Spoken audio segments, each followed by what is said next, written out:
अयोध्येमधल्या राम जन्मभूमी मंदिरामध्ये रामलल्लाच्या प्राणप्रतिष्ठापना सोहळ्याला अवघे काही तास शिल्लक आहेत आणि उद्या या संपूर्ण प्राणप्रतिष्ठापन सोहळा होणार आहे आणि आपण त्याच पूर्वसंध्येला आपण शरयू नदीच्या संपूर्ण नदीमध्ये आहोत आणि हा संपूर्ण परिसर TV9च्या प्रेक्षकांसाठी दाखवतोय की कशा पद्धतीने संपूर्ण शरयू नदी देखील आता रामलल्लाच्या प्राणप्रतिष्ठापन सोहळ्याला तयार झालेली आहे। आपण हा शरयू नदीचा घाट पाहू शकतो। या घाटावरती मोठ्या संख्येने रामभक्त जे आहेत ते दाखल झालेले आहेत आणि शरयू नदीमध्ये जलपर्यटनाचा अनुभव जो आहे तो ये सर्वजण जे आहेत भाविक जे आहेत ते घेताना पाहायला मिळत आहेत। उद्या रामलल्लाचं प्राणप्रतिष्ठापन सोहळा होणार आहे आणि तो सोहळा याची देही याची डोळा पाहण्याकरता सर्वांसाठी पाहण्याकरता शरयू नदीच्या संपूर्ण या नदीमध्ये एखादी मोठी बोट जी आहे ती आणलेली आहे आणि या बोटीवरती आपण पाहू शकतो की LED स्क्रीन जी आहे ती मोठी लावण्यात आलेली आहे।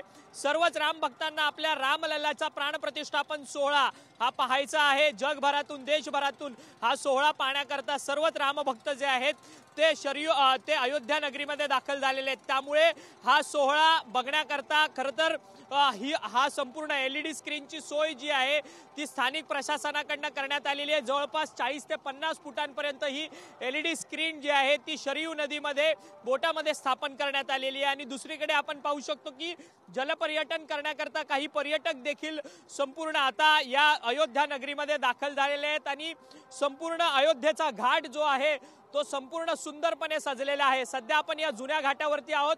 या जुन्या घाटाच्या मागच्या बाजूला नवीन घाट जे आहे ते अयोध्या स्थानिक प्राधिकरणाकडून तयार करण्यात आलेला आहे आणि संपूर्ण सुंदर अशा विद्युत रोषणाईने हे संपूर्ण घाट जे आहेत ते सजवलेले आहेत आणि काही मंडळी जी आहेत ती संपूर्ण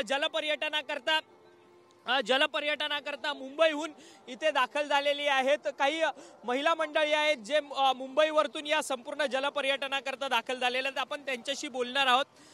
कुठून आलात, काय तुमचं नाव काय एक्सपिरियन्स काय इथे येण्याचा आणि उद्या रामजन्मभूमीमध्ये रामलल्लाचं प्राणप्रतिष्ठापन केलं जातंय? मराठीमध्येच बोलणार का हिंदीमध्ये हम लोग मुंबई से आए हैं प्राण प्रतिष्ठा देखने यहाँ कल, तो बहुत अच्छा लग रहा है। ऐसा लग रहा है कि एकदम मतलब अयोध्या नगरी ऐसे सजी हुई है, देख के ऐसा लग रहा है जैसे हम स्वर्ग में आ गए हो।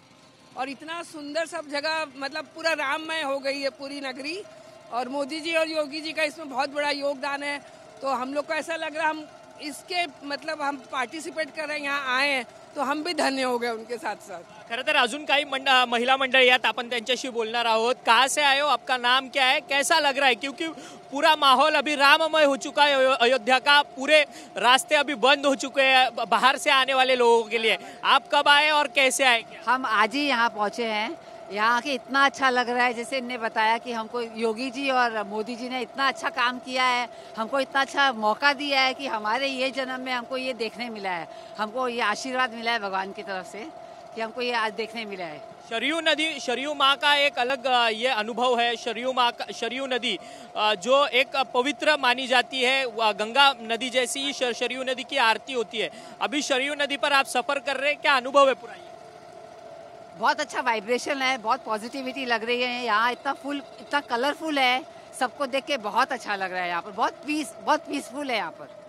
आपण यांनाही सुद्धा विचारू। शरयू नदी पर आप हो, अभी संपूर्ण आप यहाँ का आनंद उठा रहे हो शरयू नदी पर जल पर्यटन का, कैसा लग रहा है? बहुत अच्छा लग रहा है सर, मैंने बोला ना ऐसा लग रहा है मतलब ये कोई दूसरी हम दुनिया में आ गए। कल्पना भी नहीं की थी कि ऐसा कुछ हमको देखने मिलेगा। हम लोग को तो ऐसा लग रहा हमारा जीवन ही धन्य हो गया। खरं तर आपण पाहिलं की वेगवेगळे स्पॉट्स जे आहेत ते आपण पाहू शकतो या शरयू नदीच्या किनाऱ्यावरतून। सध्या आपण हे समोर लक्ष्मण किल्ला आपण पाहू शकतो, ज्या लक्ष्मण किल्ल्याचं एक ऐतिहासिक महत्त्व जे आहे ते रामायणामध्ये आणि संपूर्ण पुराणामध्ये आहे आणि शरयू नदीच्या या संपूर्ण तटावरतून हे सगळे ऐतिहासिक वास्तू जे आहेत त्याचा आपल्याला आनंद घेता येतो आणि सध्या शरयू नदीमधलं हे संपूर्ण नदीचं पात्र आहे। आपण पाहू शकतो की संपूर्ण नदी जी आहे ती दुथडी भरलेली आहे आणि या संपूर्ण नदीमध्ये जलपर्यटनाचा अनुभव जो आहे तो अनेक लोकांकडनं घेतला जातोय, अयोध्येत दाखल झालेल्या पर्यटकांकडनं घेतला जातोय। आपल्यासोबत काही अजून नागरिक जोडले गेलेले आहेत, आपण त्यांच्याशी बातचीत करणार आहोत। खरं तर अयोध्या नगरी में आप आए हो, कब आए हो और कैसा लग रहा है, कैसा आनंद? मैं पानीपत हरियाणा से आया हूँ और मेरे को ऐसा लग रहा है जैसे हम यहाँ स्वर्ग में आ गए हो। योगी ने वो अयोध्या इतनी सजाई कि हम हैरान हो गए। और जो है कल प्राण प्रतिष्ठा है, उसमें हम शामिल होने आए हैं और मैं सरयू नदी में भी जो है घूम रहा हूँ। लेकिन मेरे को ना पहली बार इतनी सुंदरता इस अयोध्या नगरी में, अवध नगरी में हुआ है कि राम राज दोबारा आ गया। खरं तर पाहिलं की या अवध नगरीमध्ये, ही जी अवध नगरी आहे ती संपूर्ण सजलेली आहे आणि या अवध नगरीमध्ये सगळ्यांनाच संपूर्ण आनंदाचा अनुभव जो आहे तो येताना पाहायला मिळत आहे। पंतप्रधान नरेंद्र मोदी आणि उत्तर प्रदेश सरकारचे मुख्यमंत्री योगी आदित्यनाथ यांच्या संकल्पनेतून ही संपूर्ण अवध नगरी जी आहे ती सजलेली आहे आणि याची देही याची डोळा हा संपूर्ण उत्सव जो सण आहे तो आम्हाला पाहायला मिळतो। हे आमचं भाग्य आहे असं देखील या सर्व नागरिकांचं म्हणणं आहे। परंतु या ज्या शरयू नदीचं एक पौराणिक ऐतिहासिक महत्त्व जे आहे ते महत्त्व संपूर्ण ही नदी जी आहे ती जपून आहे आणि या नदीवरती संध्याकाळी 6 वाजता संपूर्ण आरती जी आहे ती दर दिवसाला शरयू मातेची आरती होत असते आणि आज संध्याकाळी अर्थात उद्या रामलल्लाच्या प्राण प्रतिष्ठापना सोहळा होणार आहे आणि त्याच्या पूर्वसंध्येला आपण ही आरती देखील संपूर्ण पाहणार आहोत आणि याचे साक्षीदार आपण होणार आहोत। व्हिडिओ जर्नलिस्ट खंडू कसबेसह अक्षय मंकणी, TV9 मराठी, अयोध्या।